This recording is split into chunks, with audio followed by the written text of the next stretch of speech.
اعوذ باللہ من الشیطان الرجیم بسم اللہ الرحمن الرحیم الحمد للہ رب العالمین وصلی اللہ علی محمد وآلہ الطاہرین اللہم صل علی محمد وآل محمد وعجل فرجہم۔ تو بات چل رہی تھی کس چیز کی؟ اخلاق خود سازی کی، اخلاق خود سازی کی۔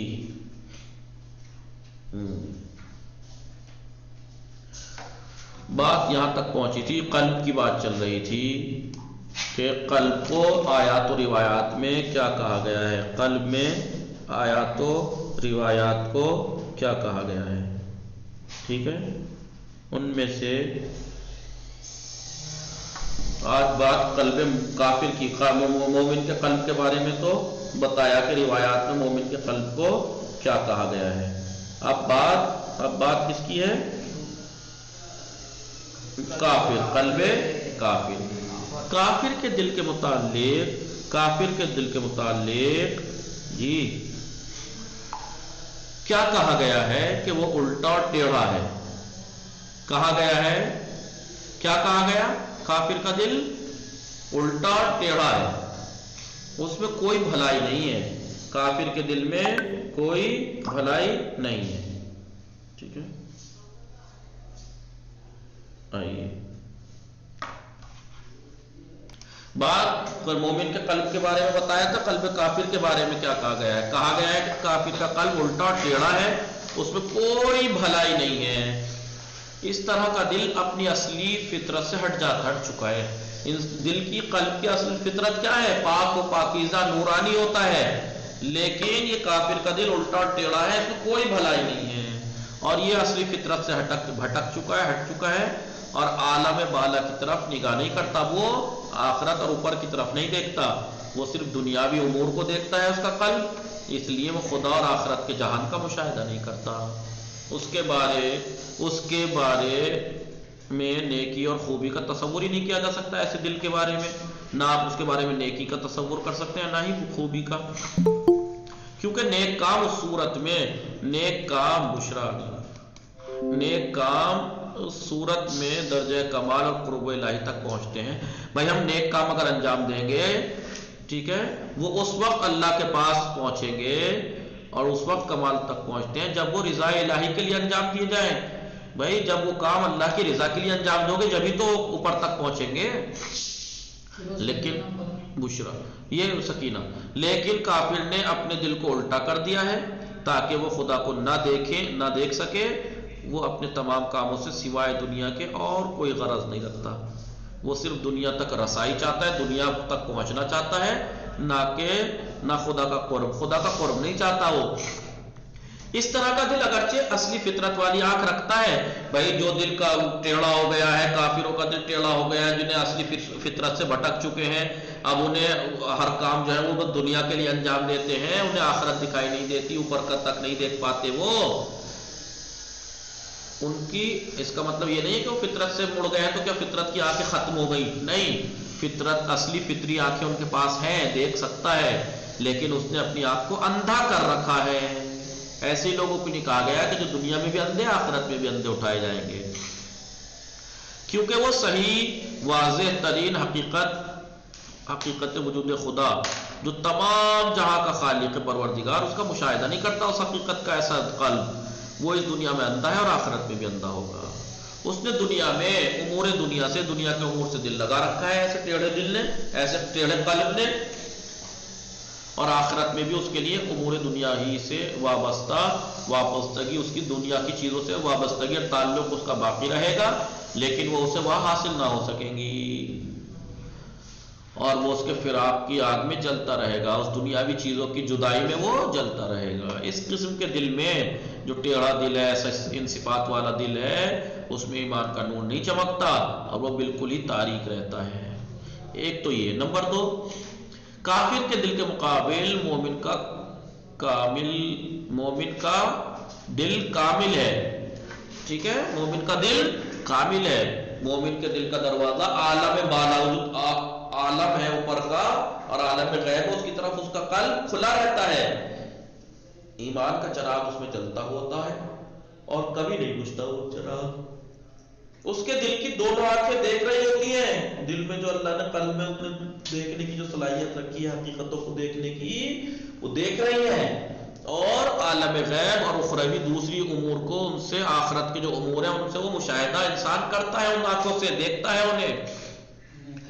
اس طرح کا دل ہمیشہ ہمیشہ کمال اور جمال، خیر محض، فقط نیکی یعنی خداوند عالم کی طرف متوجہ رہتا ہے، اس طرح کا قلب، اور اس کا تقرب اور پروردگار کا وہ تقرب چاہتا ہے، قربت چاہتا ہے، وہ خدا کو چاہتا ہے، اور مکارم اخلاق اور نیک اعمال کے ذریعے ذات الہی کی طرف وہ انسان ایسا قلب حرکت کرتا رہتا ہے۔ اس قسم کا دل، قلب عرش اور کرسی سے، یہ والا دل ہے وہ، یہ والا قلب ہے کہ جس کی وسعت کتنی ہے، عرش اور کرسی سے زیادہ وسیع، بحث سے زیادہ خوبصورت ہے، اور یہ قدرت رکھتا ہے یہ قلب کہ اللہ تعالیٰ کا مرکز انوار الہی، جو انوار الہی کا مرکز ہے اور خزانہ الہی ہے، وہ قرار پائے۔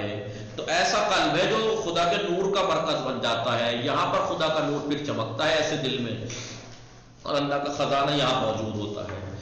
اس طرح کے دل کی زمین اللہ کی، جو مومن کا یہ دل ابھی جس کی صفات بیان کی ہیں، اس قلب کی زمین کیا ہوتی ہے، وہ اللہ کی معرفت ہوتی ہے۔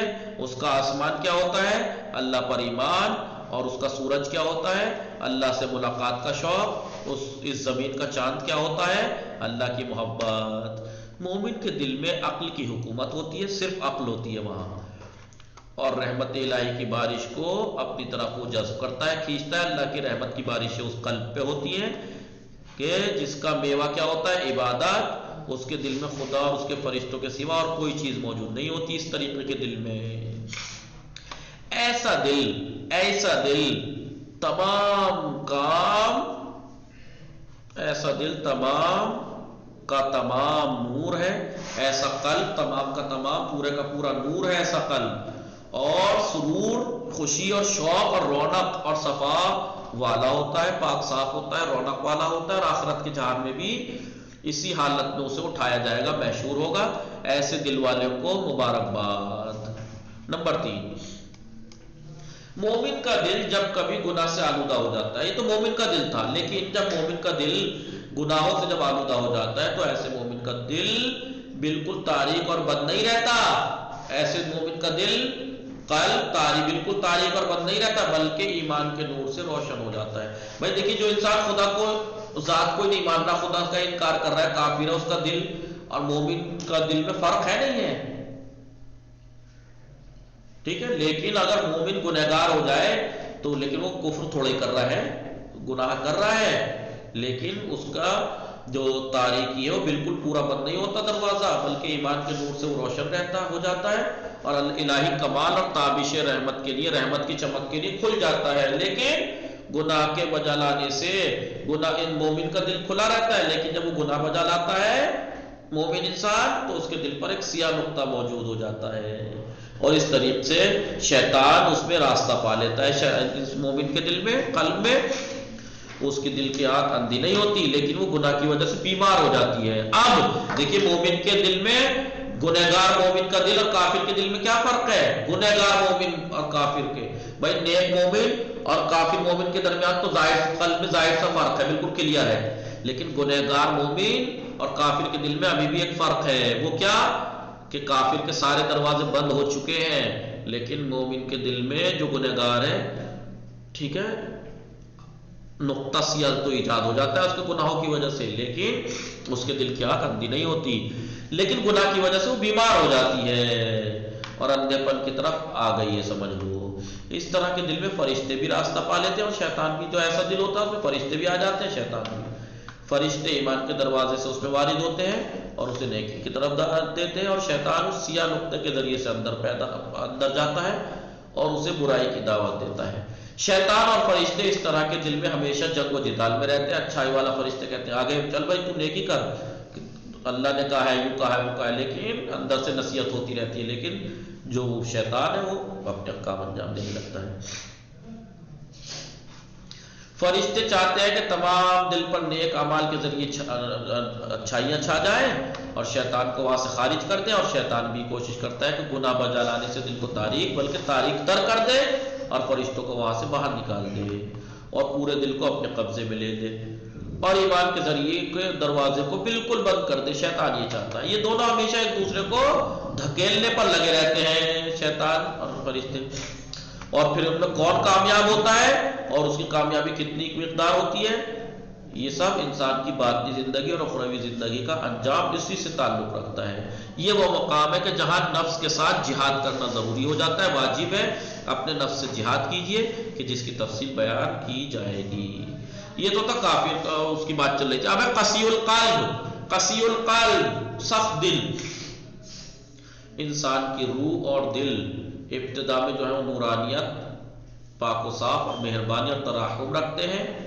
انسان کا دل دوسروں کے دکھ اور درد، یہاں تک کہ حیوانات کے دکھ اور درد سے بھی غمزدہ ہو جاتا ہے، اس کا غم کا احساس کرتا ہے۔ خالی انسانوں کو پر مصیبتیں دیکھ کے غمزدہ نہیں ہوتا بلکہ جانوروں تک پہ بھی اسے بہت پسند ہوتا ہے کہ دوسرے آرام اور اچھی زندگی بسر کریں۔ ایسے نیک انسان کو سب چاہتا ہے کہ سب آرام سے رہیں اور دوسروں پر احسان کرنے سے اسے مزہ حاصل ہوتا ہے اور اپنی پاک فطرت سے خدا کی طرف وہ متوجہ ہوتا ہے اور عبادت اور دعا، راز و نیاز اور نیک اعمال کے بجا لانے سے اسے لذت حاصل ملتی ہے، لذت حاصل کرتا ہے اور گناہوں کے ارتکاب سے وہ متاثر ہوتا ہے، پشیمان ہو جاتا ہے۔ اگر گناہ کا انجام دینا ہے تو اسے پھر شرمندگی ہوتی ہے۔ اگر اس نے فطرت کے تقاضے کو قبول کر لیا، فطرت کا تقاضا یہ تھا کہ پاک صاف رہے دل اور اس کے مطابق اس نے عمل کیا، تو دن بہ دن اس کے صفائے قلب اور نورانیت اور مہربان ہونے میں اضافہ ہوتا چلا جائے گا، وہ اور زیادہ مہربان، باصفا، نورانی ہوتا چلا جائے گا۔ عبادت اور دعا کے نتیجے میں دن بہ دن عبادت اور دعا خدا سے اس کے انس و محبت میں زیادہ علاقہ مند ہو جاتا ہے، تعلق رکھتا ہے، محبت رکھتا ہے کہ اور زیادہ آگے بڑھوں۔ اگر اس نے اپنے اندرونی اور باطنی خواہشات کو نظر انداز کیا اور اس کے مخالف عمل کیا تو آہستہ آہستہ وہ پاک احساسات نقصان کی طرف جانا شروع ہو جاتے ہیں، یہاں تک کہ ممکن ہے وہ بالکل ختم ہو جائے اور نابود ہو جائے نیکیاں۔ اگر اس نے دوسروں کے درد کے موارد کو دیکھا اور ان کے خلاف اپنے رد عمل کا مظاہرہ نہ کیا، اگر کسی کو ظلم ہوتے ہوئے دیکھا، کسی کو پر ان کا ساتھ نہیں دیا اور ظلم کے خلاف نہیں بولا، تو آہستہ آہستہ ان سے مانوس ہو جاتا ہے اور ان کے دیکھنے سے معمولی سا اثر بھی نہیں ہوتا، پھر وہ ظلم زدہ انسانوں کو دیکھ کے پھر اسے احساس بھی نہیں ہوتا، بلکہ ہو سکتا ہے کہ ایسے مقام تک پہنچ جائے پھر وہ برائی میں کہ دوسروں کے فقر اور فاقر، ذلت و خواری، بلکہ ان کے قید و بند اور مصائب سے اسے لذت حاصل کرنا شروع حاصل کر دیتا ہے۔ انسان ابتدا میں گناہ کرنے پر شرمندہ اور ناخوش ہوتا ہے، لیکن اگر ایک دفعہ گناہ کا انجام دے دے تو پھر دوسری دفعہ گناہ کرنے پر تیار ہو جاتا ہے اور اسی طرح دوسری دفعہ گناہ کے بعد تیسری دفعہ گناہ کرنے کے لیے حاضر ہو جاتا ہے اور گناہ کرنے کے اصرار پر ایک ایسے مقام تک پہنچ جاتا ہے کہ پھر گناہ کرنے سے اسے شرمندگی کا احساس کے بجائے خود بلکہ گناہ کرنے کو اپنی کامیابی اور خوشی قرار دیتا ہے۔ پھر وہ ایسے انسانوں کے اس طرح کے دل سیاہ اور الٹے ہو جاتے ہیں، الٹے ہو چکے ہیں، اور قرآن و حدیث کی زبان میں انہیں قسی القلب کہا گیا ہے، پتھر دل ہو گیا، ابھی انہیں کوئی احساس نہیں ہے۔ شیطان نے ایسے دلوں پر قبضہ کر لیا ہوتا ہے اور اللہ تعالیٰ کے مقرر فرشتے کو وہاں سے نکال دیا ہوتا ہے۔ اس کے نجات کے دروازے اس طرح بند ہو جاتے ہیں کہ اس کے لیے توبہ کرنے کی کوئی امید بھی نہیں رہ جاتی، توبہ کرنے کی امید نہیں کی جا سکتی پھر ایسے انسان سے۔ خدا قرآن میں فرماتا ہے کہ جب ہماری مصیبت ان پر وارد ہوتی ہے تو توبہ اور زاری کیوں نہیں کرتے؟ جب ان پہ امتحانات اور سختی آتی ہیں تو توبہ اور گریہ وزاری کیوں نہیں کرتے؟ ان کے دلوں پر قساوت طاری ہو چکی ہے اور شیطان نے ان کے برے کردار کو ان کی آنکھوں کے سامنے خوشنما بنا دیا، برا جو ان کا کردار ہے اسی کو اچھا بنا کے پیش کر دیا، بھائی تو ٹھیک کر رہا ہے۔ نیز خدا یہ فرماتا ہے افسوس ہے ان دلوں پر کہ جنہیں یاد خدا سے قساوت نے گھیر لیا ہے، قسی ہو گئے ہیں وہ ایسے دل، ایسے لوگ ایک واضح گمراہی میں پڑے ہوئے ہیں۔ آگے دیکھیے امام محمد باقر علیہ السلام، اللہم صلی علی محمد وعلی محمد، امام نے فرمایا ہے کہ ہر مومن کے دل میں ایک سفید نقطہ ہوتا ہے اگر اس نے گناہ کا انجام دیا تو دوبارہ اس گناہ کو بجا لایا تو وہ ایک نقطہ سیاہ اس میں پیدا ہو جاتا ہے.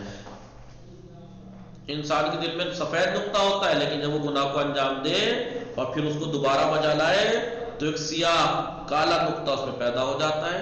اور اگر اس نے گناہ کرنے پر اصرار کیا، بار بار گناہ کیا، تو وہ سیاہ نقطہ آہستہ آہستہ بڑھنا شروع ہو جاتا ہے، یہاں تک کہ اس کے دل کے سفید نقطے کو بالکل ختم کر دیتا ہے. اس وقت ایسے دل والا انسان، ایسے قلب والا انسان کبھی بھی اللہ تعالیٰ کی طرف متوجہ نہیں ہوتا. اور یہی خداوند عالم نے خداوند عالم کے اس فرمان سے کہ ان کے کردار نے ان کے دلوں پر کو چھپا رکھا ہے، اسی سے مراد یہ ہے کہ ان کے کردار نے ان کے قلبوں کو چھپا لیا، قلوب کو چھپا لیا. اس کا مطلب یہی ہے کہ جو نورانی دل تھے اب وہ کالے ہو گئے. امیر المومنین علی علیہ السلام نے فرمایا ہے کہ انسان کے آنسو قساوت قلب کی وجہ سے خشک ہو جاتے ہیں. انسان کے اندر جو آنسو ہیں وہ دل کے قسی ہونے کی وجہ سے خشک ہو جاتے ہیں، اور قلب میں قساوت اگر آ جائے تو گناہ کے اثر کی وجہ سے آتی ہے. وہ اگر دل میں قساوت آئی ہے تو گناہ کی وجہ سے. رسول خدا نے فرمایا ہے 4 چیزیں انسان میں قساوت قلب کی علامتیں ہیں. 4 چیزیں انسان کے اندر جو پائی جاتی ہیں اس کا مطلب اس کا دل قسی ہو چکا ہے. نمبر 1 آنسو کا خشک ہو جانا. نکل لگا لو نشان. اگر آنسو خشک ہو گئے تو سمجھو اس کا دل قسی ہو رہا ہے. قساوت قلب اس میں آ جائے، روزی کے طلب کرنے میں زیادہ حریص ہونا، روزی طلب کرنے میں زیادہ لالچی ہے، اور گناہوں پر اصرار. یہ 4 چیزیں اگر آ جائیں تو یہ دل کے قسی ہونے کی علامتیں ہیں. امام سجاد علیہ السلام فرماتے ہیں، کیا فرماتے ہیں؟ اے میرے خدا، میں دل کے سخت ہو جانے سے تجھ سے شکایت کرتا ہوں. پروردگار، میں دل کے قسی ہو جانے سے تجھ سے شکایت کرتا ہوں، تجھ سے کہ دل قسی نہ ہو جائے کہیں. ایسا دل جو وسواس سے ہمیشہ تغیر پذیر ہے، جہاں جیسا وسواس آتا ہے بدل جاتا ہے یہ دل، اور آلودگی اور خشم سے جڑا ہوا ہے یہ دل. پروردگار، میں ایسے دل کی تجھ سے شکایت کرتا ہوں. میں تجھ سے پروردگار ایسی آنکھ کی شکایت کرتا ہوں جو تیرے خوف سے نہیں روتی اور اس کی طرف متوجہ ہے جو اسے خوش رکھتی ہے. یہ آنکھ اس چیز کی طرف متوجہ ہے جو اسے خوش کرے. لیکن پروردگار، میں ایسے دل اور ایسی آنکھوں کی شکایت کرتا ہوں تیری خدمت میں، یعنی ایسا نہ ہو. بس جو انسان قلب کی سلامتی اور اپنی سعادت اور کامیابی سے علاقے مند چاہتا ہے، اس کو گناہ کے ارتکاب سے، گناہ انجام دینے سے، چاہے وہ گناہ صغیرہ ہی کیوں نہ ہو، بہت زیادہ پرہیز کرنا چاہیے، بچنا چاہیے، اور ہمیشہ اپنی روح کو نیک کاموں میں، عبادت، دعا، خدا سے راز و نیاز، مہربانی، احساس اور دوسروں کی مدد، مظلوموں اور محروموں کی حمایت اور خیر خواہی، نیک کاموں میں مدد، عدالت خواہی اور عدالت برپا کرنے میں مشغول رکھے اپنے آپ کو، اپنے نفس کو، تاکہ آہستہ آہستہ نیک عمل بجا لانے کی عادت پیدا کرے اور باطنی صفا نورانیت کو حاصل کر لے، تاکہ اس کی روح ملائکہ کا مرکز بن جائے. ایک یہ ہے، دیکھیے، ایک روح، ایک قلب یہ ہے. اب ہے قسی القلب، اب ہے قلب کے طبیب اور معالج، قلب کے ڈاکٹر اور علاج کرنے والے. معالج یعنی علاج. اگر قلب مریض ہو جائے، دیکھیے ابھی قسی القلب ہے، ٹھیک ہے، مریض ہو گیا ہے وہ ایک طرح سے، تو اس کا علاج کیا ہے؟ یہ بات پہلے بیان ہو چکا کہ دل اور روح بھی جسم کی طرح سالم ہوتا ہے اور بیمار. جیسے جسم انسان کا سالم ہے، بیمار ہوتا ہے، ایسے ہی قلب بھی سالم ہوتا ہے اور بیمار.